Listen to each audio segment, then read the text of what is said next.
Hello, everyone. Good evening and welcome to Lima Online, our online series that reflects on actualities in art, technology, and society, and often within historical contextualization.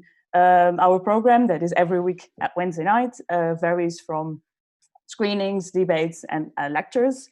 And tonight I have invited the artist Harm van den Dorpel, who you probably see somewhere on the screen already, and the conceptual writer Jazmina Figueroa, and they will engage in a talk that mostly revolves around the concept of I'm so sorry. That mostly reflects on Left Gallery, a project that Harm initiated like I think 4 years ago now.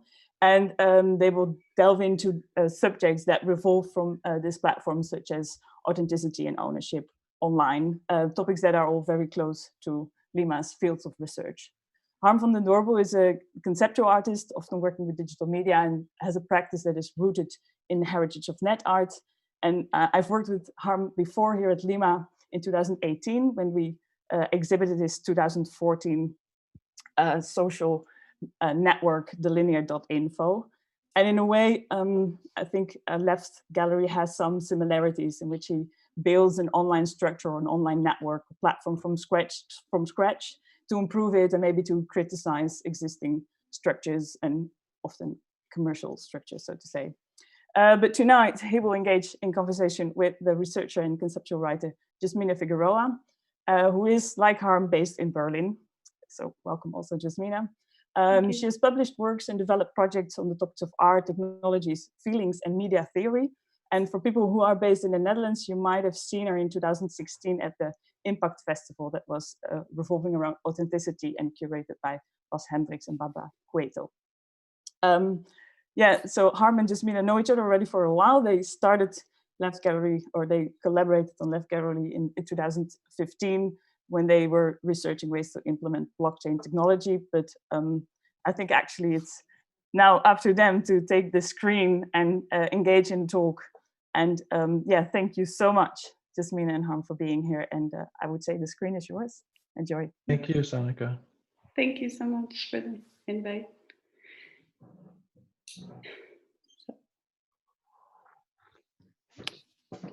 Yeah. Hi, Yasmina. It's so nice to see you. We haven't seen each other for reals for a while because it's not allowed anymore. It's not. It's true. Hello. Uh, I just wanted to add something. About kind of the launch of Left Gallery. It was more Harm's project. I was working on a separate project that developed the protocol for, I don't think Left Gallery is still using this, but a blockchain protocol for assigning ownership, copyright, and authorship on to not necessarily cryptocurrencies, but time stamping those things onto a blockchain like you would a cryptocurrency. So yeah, that's correct. Yeah, at that time, maybe I should give some short history about Left Gallery. I started it together with Paloma Rodriguez Carrington in 2015 after there was an event at the Museum for Applied Art in Vienna. And on this night, we were demoing the use of blockchain for ascribing editions to people. At that time, Jazmina worked at this company, and so did Paloma. And the event was quite successful, and quite a few editions of that artwork were sold.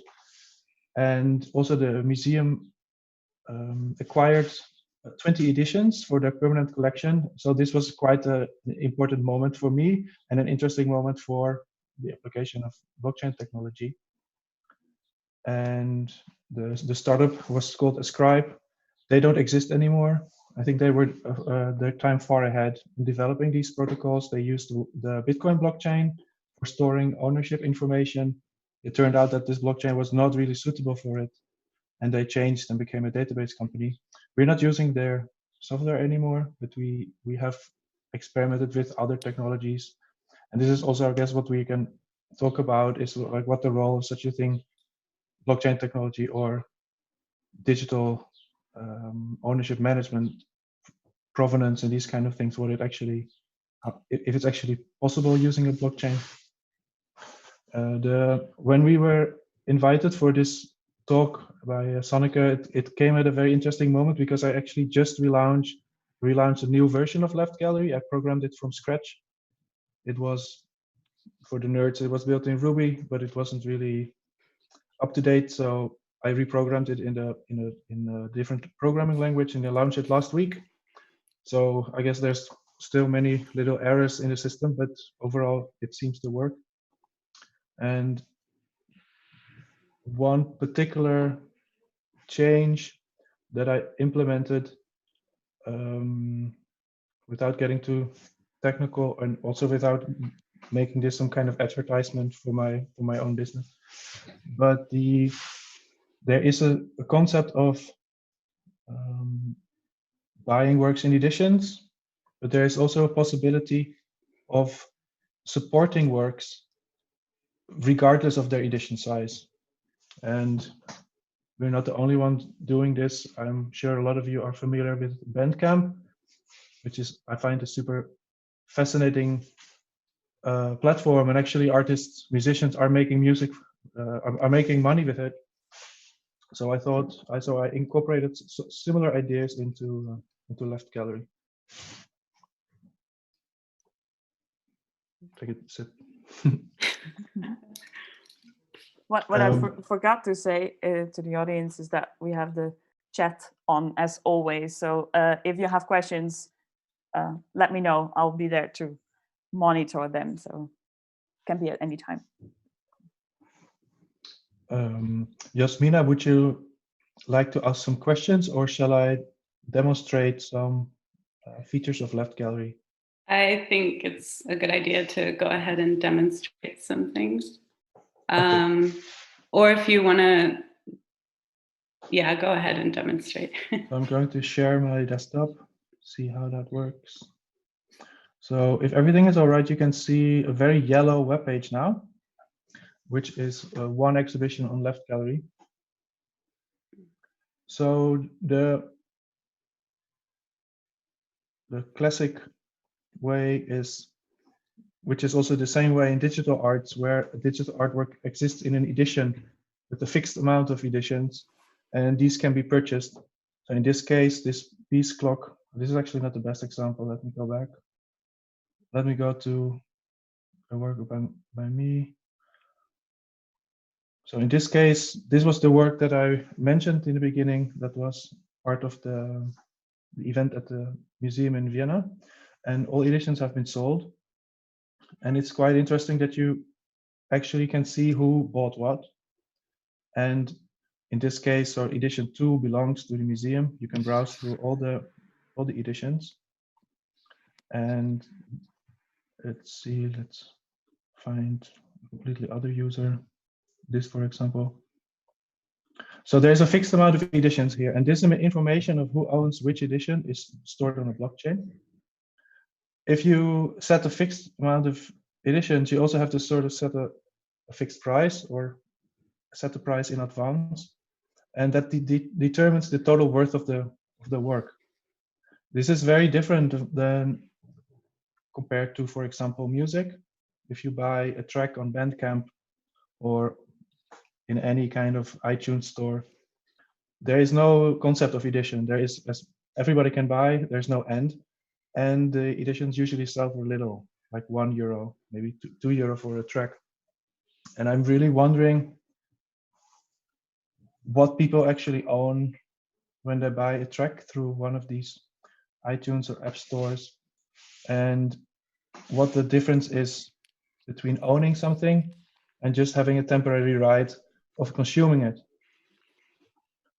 Let's see if there's another example. So for example, this work exists in an edition of 72. 6 have been sold, and here you can see who owns these works.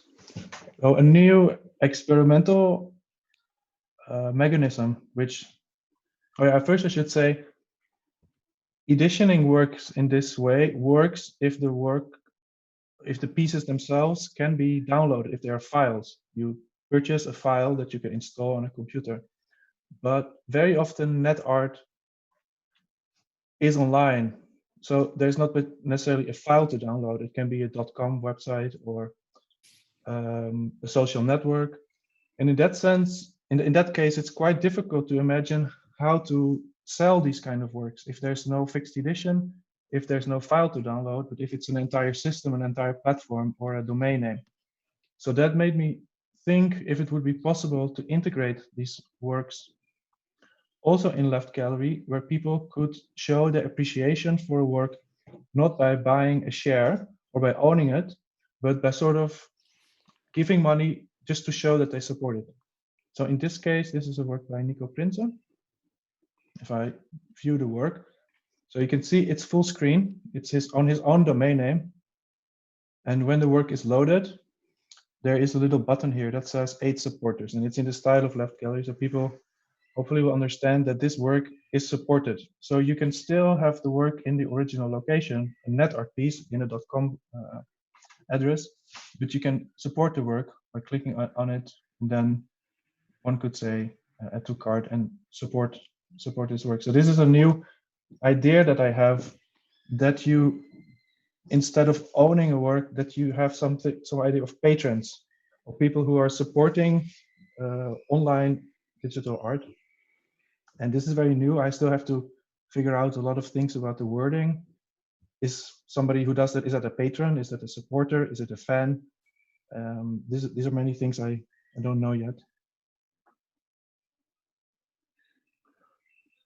Another thing, and then I will switch back to you, Jazmina, is that actually yesterday, because with Left Gallery, we also organize exhibitions in spaces, in brick and mortar spaces. And there is now the possibility to see this exhibition that was in a space. You can see there's some installation views here, but you can also watch the exhibition in the browser, and it switches full screen. And I hope that it looks good on your screen. You can see the full screen work with Damon Zucconi, and you can browse through the exhibition.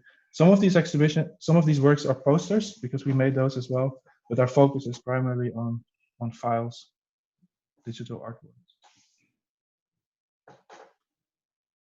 Great.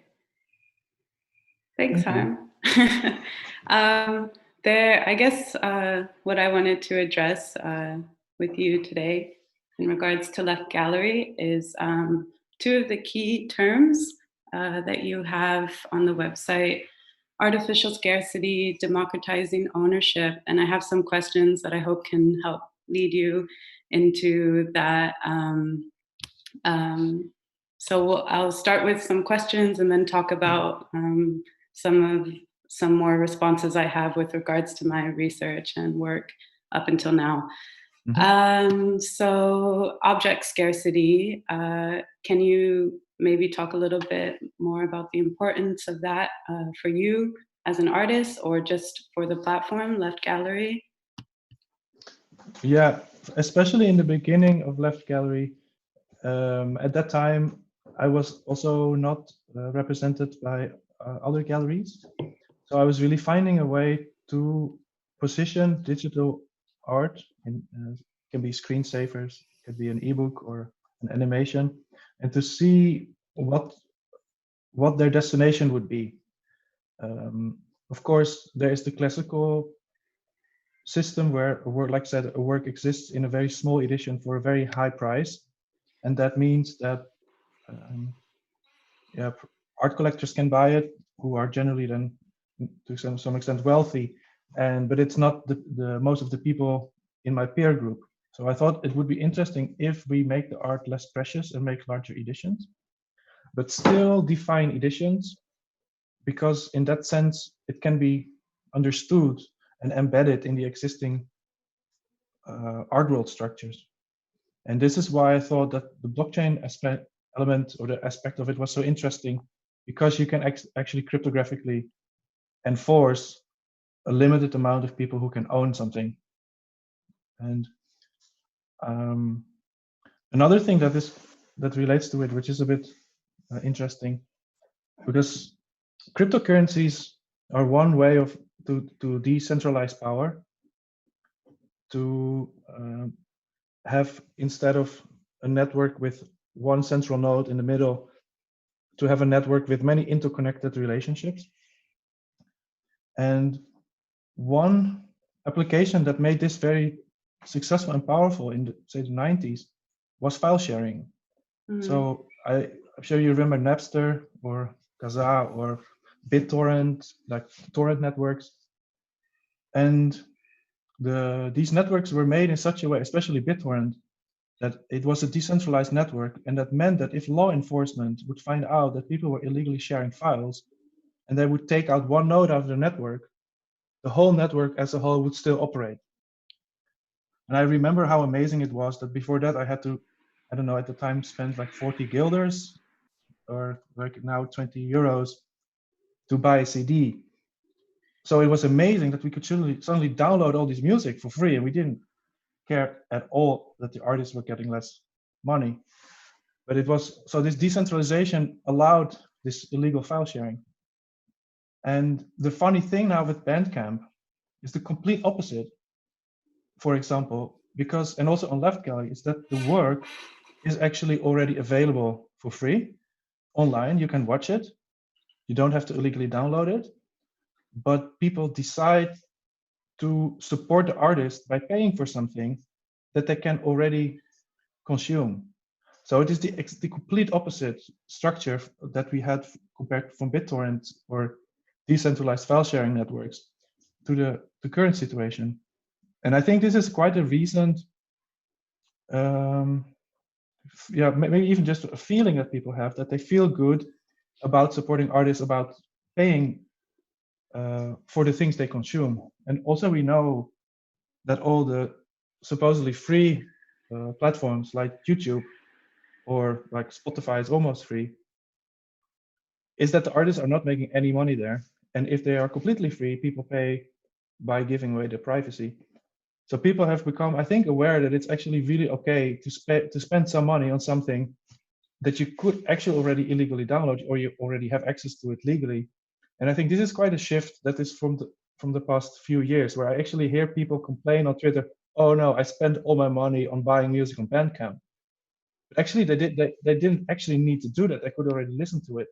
And I find this extremely fascinating. And this is why I'm also quite skeptical about decentralized networks and also blockchain on the whole, because it actually, the structure is made to bypass law enforcement, which actually I like. I mean, I'm not all cops are bastards, but the new mechanism actually needs trust, and it's almost about karma or these kind of things.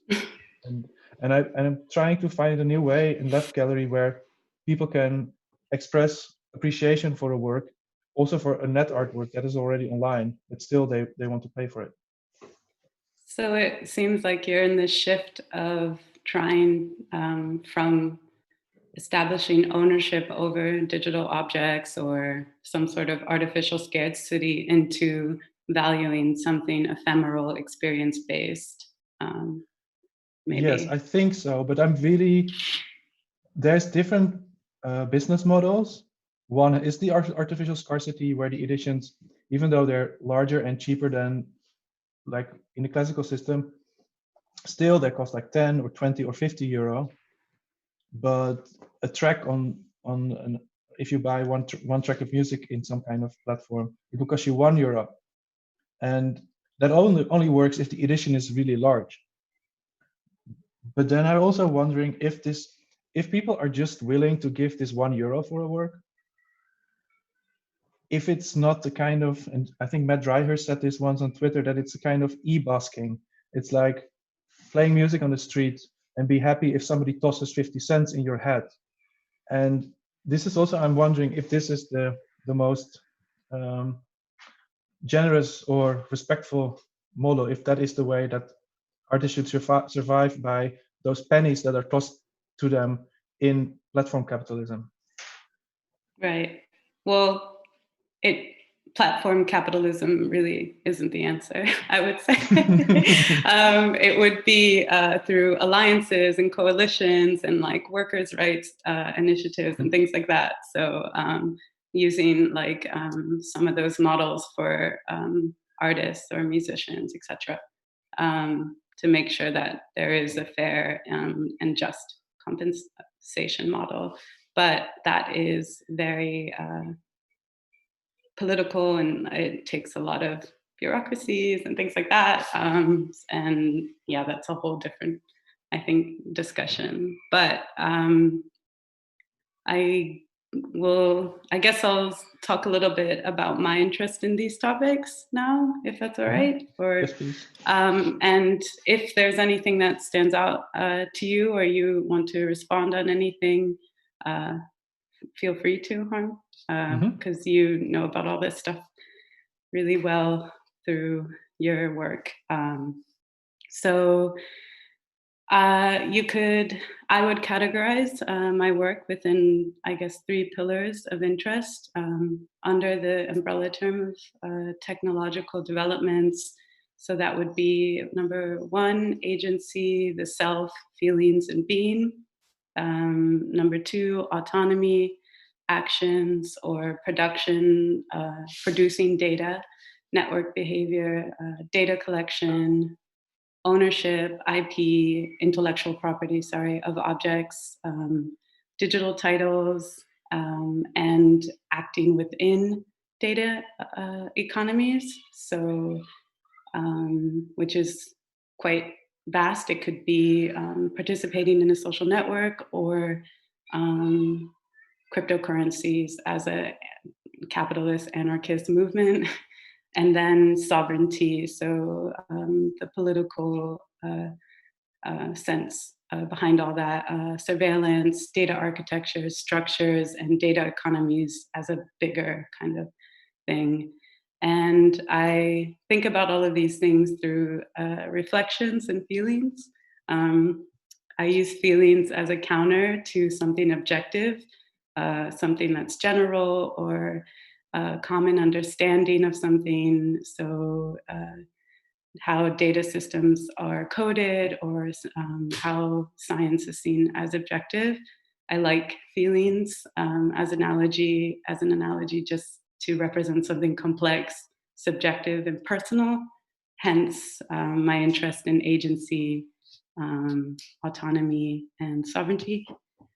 So Harm, you mentioned, I wanted to kind of start with provenance, because that was something that we were working on with a lot in this blockchain initiative years ago. And provenance was basically what it is a chain or lineage of ownership. And the way I like to understand it is a record of the desirability of a work, which always begins with the author, in order to prove the object's authenticity, which is what I guess Left Gallery was doing at the very beginning. So you were from what I understand, the reason for working with provenance or blockchain was to establish provenance of a work, thus like the authenticity of it.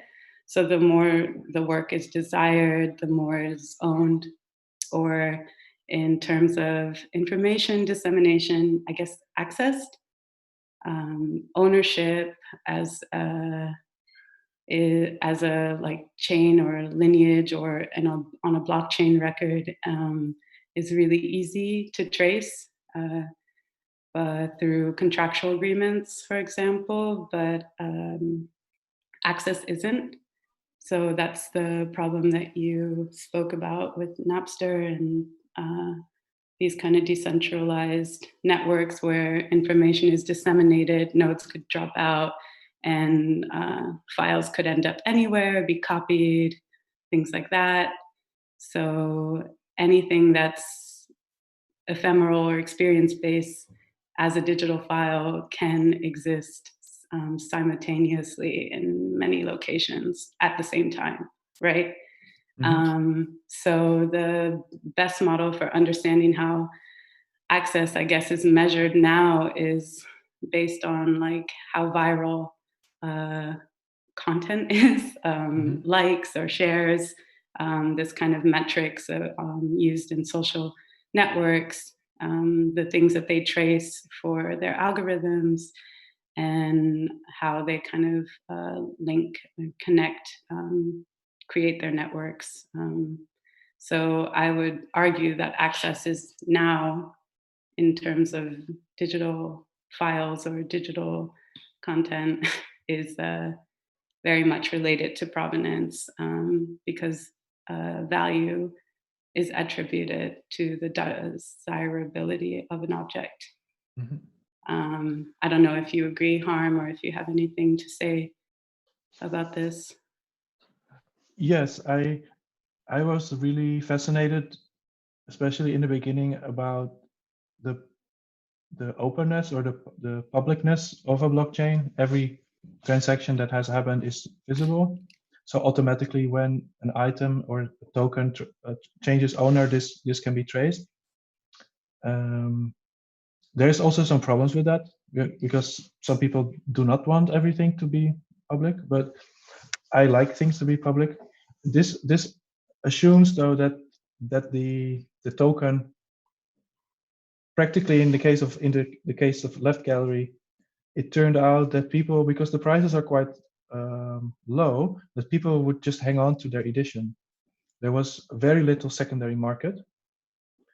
And another thing that happened, which was kind of a maybe metaphysical problem, like initially some of the editions, the provenance was stored on the Bitcoin blockchain.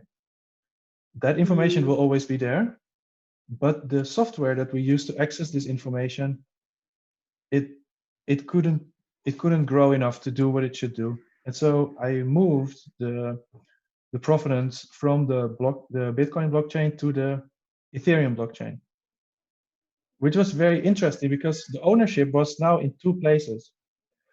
And if they did not reflect each other. And so there's a joke, I think Daniel Keller said it once, that the Louvre is called by hackers. And they talk with the Louvre and they say, yeah, we hacked your wallet yesterday and we got the cryptographic token for the Mona Lisa. So we own it now. Can you send it to us? And that just really describes the it's kind of a philosophical idea that ownership is represented by a token that is disconnected from the work, which in the case of software still feels like it works. But there are so many questions there. And I guess if you're trading digital assets that cost $500,000, like a contract or some kind of document that states, then I can imagine that this is necessary. But the user experience on Left Gallery, where we tried to get people to use an extension for their browser, to have a cryptographic wallet, to have Ether in their wallet. This might still come, and I know there's like super amazing smart people working on this, making this more smooth. But we noticed that after the blockchain bubble burst, I don't know, like 2018. I mean, its development is still going on, and I strongly believe in these ideas of development. But at this moment, to sell cheap editions of digital art, the hurdle for people to understand that technology was just not really feasible. And there was even another fascinating practical thing, was that people who were interested in Left Gallery and they were interested to buy work from it, the moment they heard that it had to do with blockchain and Bitcoin, they were like, ooh, now I'm not sure anymore. So I mean, not that I care so much about the reputation of blockchain, but there were very many questions technologically, but also legally, that for now we have implemented the token system on our own server. It's not a blockchain. And this also brings in this component of trust. Because the great thing about the blockchain is that you supposedly don't have to trust anybody. But we notice that people who buy editions, they love that when there is a party that they trust. They want to trust somebody. They don't want to mess around with tokens themselves. They love that we keep the tokens for them. And this is kind of the role of maybe of a gallery, of being experts, of being a trusted entity, that I really underestimated. And I think many blockchain people think that trustless systems are having systems that require trust can be very desirable as well. Yeah, but isn't it more of a centralized versus decentralized thing? Like when it comes down to trust, like it's more about not everything. Obviously, for a platform like Left Gallery, it makes sense because the trust is established in your connections with people and how you develop these relationships with the artists on showing work. But on a larger scale, it's really attractive to decentralize these types there are of things. certain applications where I can see this work. I don't know, maybe in voting, or when there are a few parties involved that actually don't actually trust each other, like countries that are at war, but they still need to negotiate certain things. Okay. Then I think blockchains are amazing for that. That's interesting. That's a really old concept too, like a legal concept, like escrows, right? Mm-hmm. So this idea where like there's a entity in the middle or a mediator or something, and it's all based on kind of old systems of like how to deal with contracts and legal matters, basically. But to go forward on, because before we had this, before we're talking today, we talked a bit about one of your biggest questions between ownership and support. And I would like to weigh in a bit on systems of support and distinctions in that. So a lot of the works for net artists or artists making digital works is something to do with the experience economy, which at the moment is a super precarious situation, because no one can. The reason why we're doing this from the house is because we can't go outside and actually experience things. And I think there's a really interesting distinction to make about this with regards to value and how monetary value in an experience economy is based on measuring the quality of the experience provided. So the distinctions of that quality are made from the artist associations with major institutions, galleries, collections, other opportunities that the artist has been able to experience or have. And the current model is that if an artist is marketable or commercial enough, influential enough, it kind of goes back to me. It kind of goes back to this point of being desired, therefore valued, and they can like participate. But that's more of a discussion about gatekeeping, which is separate from this, but important. But now that everything is happening online, which shows us the importance of accessing these things over, let's say, having scarcity of an object. So right now, I guess we could talk about it in terms of things being, it's more important for things to be accessible rather than scarce. But how are these models sustainable? On the art market, many people, everybody knows people buy art also to resell it again. They think, oh, this artist, their career might spike, and I will sell this work later for more. So there's a speculation there, which is, I mean, it's fine, but they didn't buy the work necessarily because they liked it so much. I mean, I don't have any.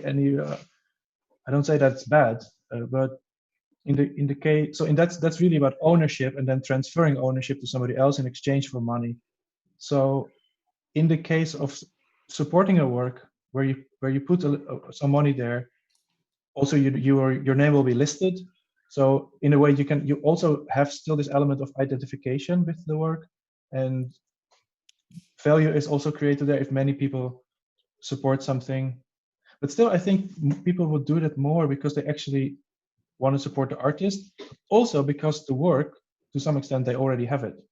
So this is really a question for me about owning percentages of a work or supporting a work. And for example, there's electronic art intermix, and but also I think Lima does this, where they have a collection with works that they keep in good condition, and then they borrow them to institutions. I don't know what the conditions are. Maybe there's a service contract. Maybe they charge money for borrowing them. So this is very interesting when an institution buys for a particular sum of money an edition, and then borrows it out, maybe for a rental fee. So in that case, you have both business models. One is the scarcity for the high price that is bought, but then the second one is to share the file or the work for, and well, that's not really the supporter role, but it's more renting role. Or yeah, so. Just to interrupt a little bit, what is done at Lima indeed is that we do rent out the work for a screening fee. And the artists get like a high percentage of royalties, but actually we do not buy the work. So what we have in distribution is the artist copy of the video artwork, and the artist decides the edition, so they can still sell all the other editions of it, like other 5 and limited 200. But what we have and what we maintain is the artist proof, so to say.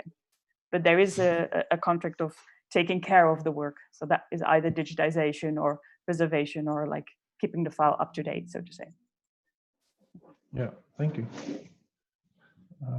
I can give an example if I share my screen again of a work that is a bit in between these two models. Let's see, where's the, is it here?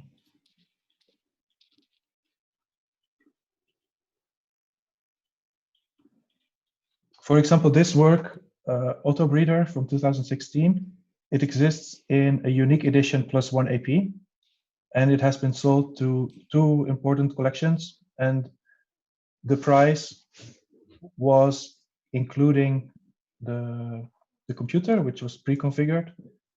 It would run stable for months on end, and it had a very large population of specimen.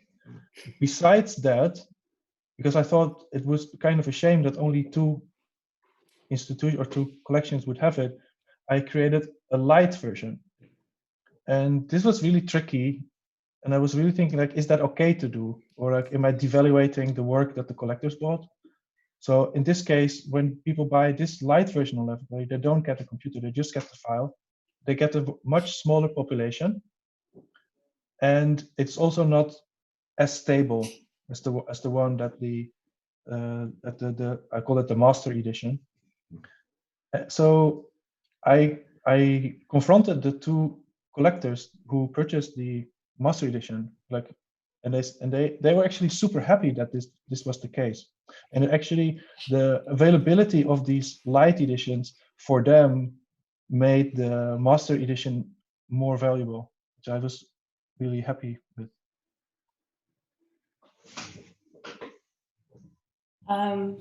I kind of wanted to go back to this idea of systems of support, though, and talk a bit about accountability and maybe how much you kind of think about that with terms to supporting artists, ownership of works, kind of the ideological foundations for or purpose of platforms like Left Gallery.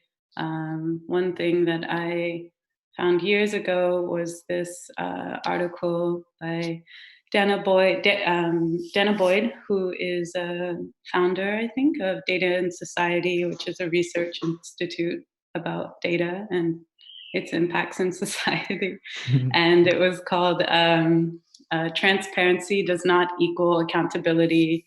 And she says something along the lines of like, if we are going to deploy these systems, we need to articulate clearly what values we believe in are important and then be held accountable for building systems to those standards. This is something that has kind of stuck with me for years. And I always think about this when I'm thinking about how technology is developed, how data is collected, how platforms are, or platforms for supporting artists, for supporting musicians, for supporting any kind of, I guess, intellectual property or copyright or the monetization of those things to help income streams for artists. I always think about what it means, because she doesn't really define what accountability should look like, but she kind of puts forth a really important question on like purpose. And so maybe you could talk a bit about that, Harm, in relationship to what you're doing with Left Gallery. Could you make the accountability a bit more specific? Do you mean in the sense, like, do you mean curatorially, or do you mean that the work will continue to work, or that who's responsible for keeping it alive? I think I mean more specifically, like what, like who benefits and why, and how are you holding yourself accountable for those types of things, for that specifically? Because whenever something is built to support artists in this case, it's really important to understand like what are the benefits being laid out, what is being, because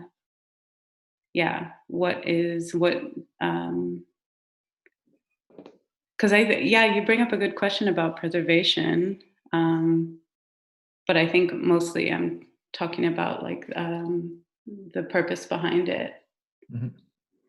I think I can answer that.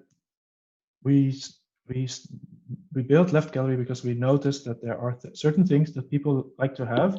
There are certain things that artists like to share and sell that didn't really have a place in the regular gallery system. So it started there. To have a platform that is sustainable, because it takes a lot of time to program it.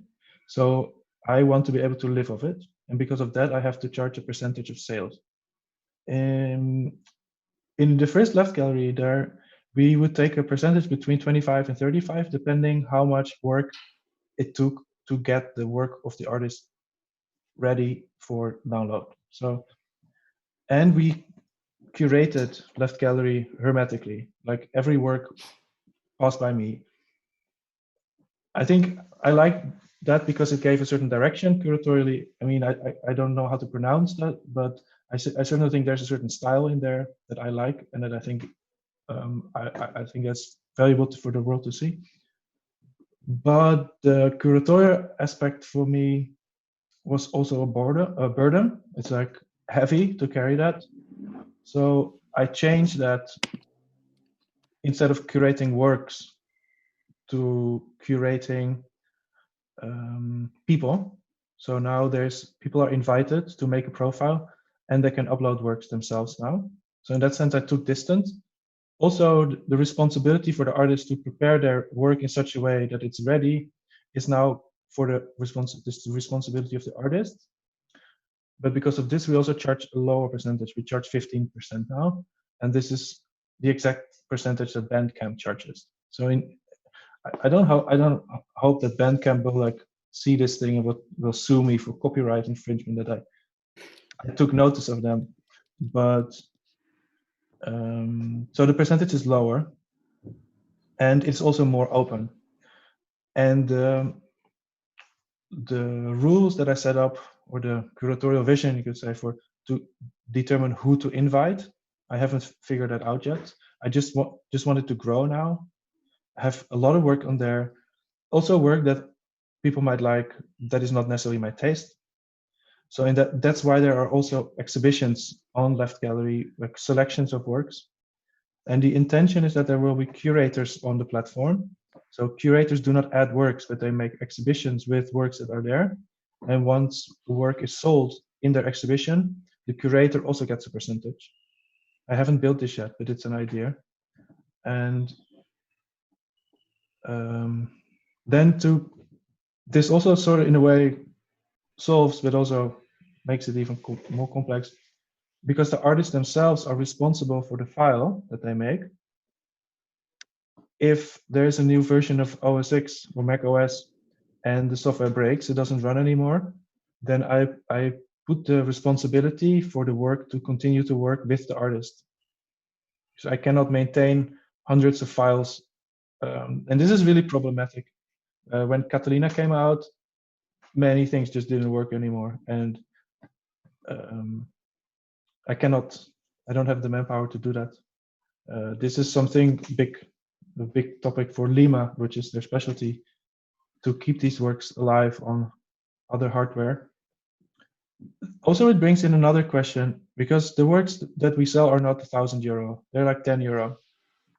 So the question is like, should people expect that if they buy something in a shop, I don't know, a toy for €10, do they expect that it's going to work in 10 years? No. That's great. So why should art remain functioning? So yeah.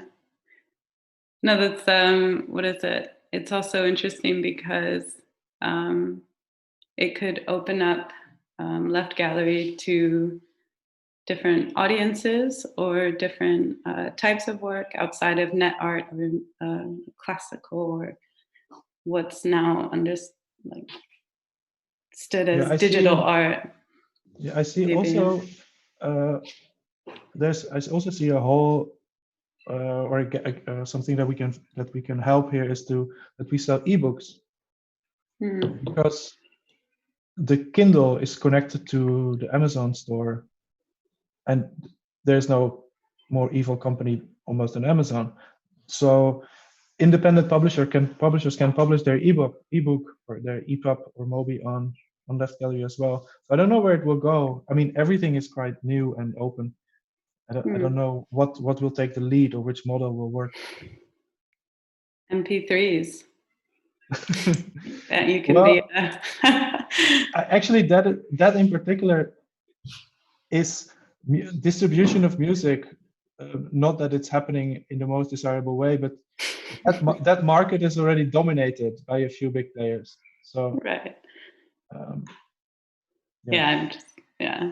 No, the reason why I bring up accountability, it's just because you have these huge market players, for example, that the streaming services, for example, that we all know about, who there is so much critique around how they operate, how they profit, how they rely on other people's work to generate profit for themselves, for major record labels, etc. So it does matter when we're talking about bigger, more like mainstream platforms. I can say something about that, because it's like I noticed that people listen to music on Spotify, and then when they like something, then they go to Bandcamp, they purchase the track, but they never download it. So I think this is very funny. Right. But Harm, just a question. Do you also work with contracts? Because normally when a collector buys, there's a sort of contract that you can also share responsibility of the preservation with the artist or like a secondary party. But when it comes to support, there might be another structure at work, but there can be still a sort of responsibility at the owner's behalf. Did you think about that? Yeah. So again, this example that I showed of this auto breeder that has a master and a light version. The master version was the institutions that bought it. They bought it from a gallery, not Left Gallery, but a brick and mortar gallery, and they also purchased service contracts with that. I think for 10 years, and then so that is also. In a way, there's something monumental about an artwork like that. So it should stay like it is. It should continue to work, and we think it's important, so it should stay alive. And I guess that's not what I'm after with Left Gallery. And it's, I think the artworks are as important in terms of content, but their audience and their destination is different. And I think it's a different market. If a work from Left Gallery, I'm also thinking out loud because I haven't really figured all of this out. But sometimes works, I mean, it's not necessarily in the price that their value is, but there also has to be like a reasonable expectation given the price of what one can expect from it. Yeah, I know, but of course, like for me personally as an art historian, and for me now speaking on behalf of Lima, I find it really heartbreaking to hear that you don't expect this works to live longer than a toy from a from a supermarket. Yeah, but this is also, I think, my generation. I'm a software developer, and software, the moment you deploy software, the moment you ship it, it's called legacy. It's the moment you deploy it, it's outdated, and software needs to be continuously updated. And if you have an app on your phone, you open it again, hey, suddenly it looks different. And so you cannot consider it like an entity or an object. It is more the whole team of people who work behind it, and it's this constant flow of information. And I think we're just talking about something that we don't really know what to do with that yet. Maybe it's a performance.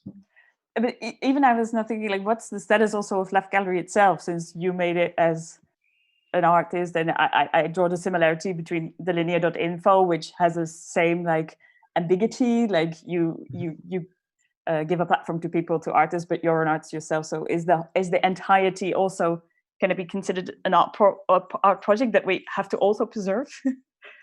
You mean Left Gallery in its totality? Yeah, in its totality, yes. Well, that would be kind of funny, but Michael Kreber, the German painter who was teaching at Städelschule, or still is probably, he had a class of painters, and then he had an exhibition in a blue chip gallery where he painted paintings based on the websites of the portfolios of his students. So he painted the portfolio websites of all his students, and I think there was an image of Saturn devouring its children.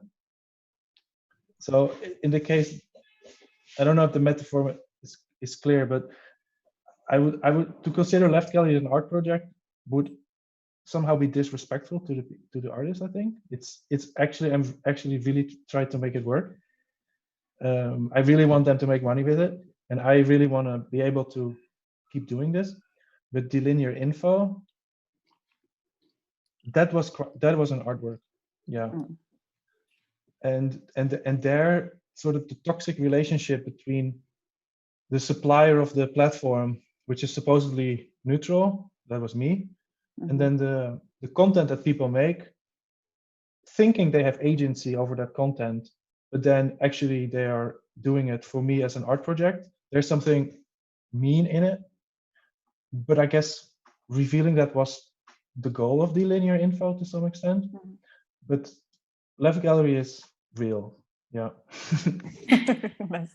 Left Gallery is real. I like that. What I am interested in the Left Gallery actually is this kind of, if we were to zoom out, it's more about discourses around preserving representation, agency, autonomy, and how these can be posed as political choices. So authorship, for example, is an instrument for, or can be utilized as an instrument for creating alliances with like counter-public identities, especially those, which is what a lot of my work focuses on, not specifically Left Gallery, but especially those that have historically been commodified. So representative alignments and experiences, and what the role authorship or maybe ownership plays in that as well. But that's a kind of zooming out into a more like a material historical concept. That also sounds like beautiful closing words. Oh, you don't have anything else you'd like to? I mean, we could go on, but I thought we were kind of scheduled an hour. Yeah. What? Yeah. But you can't take your time to still answer or to still comment.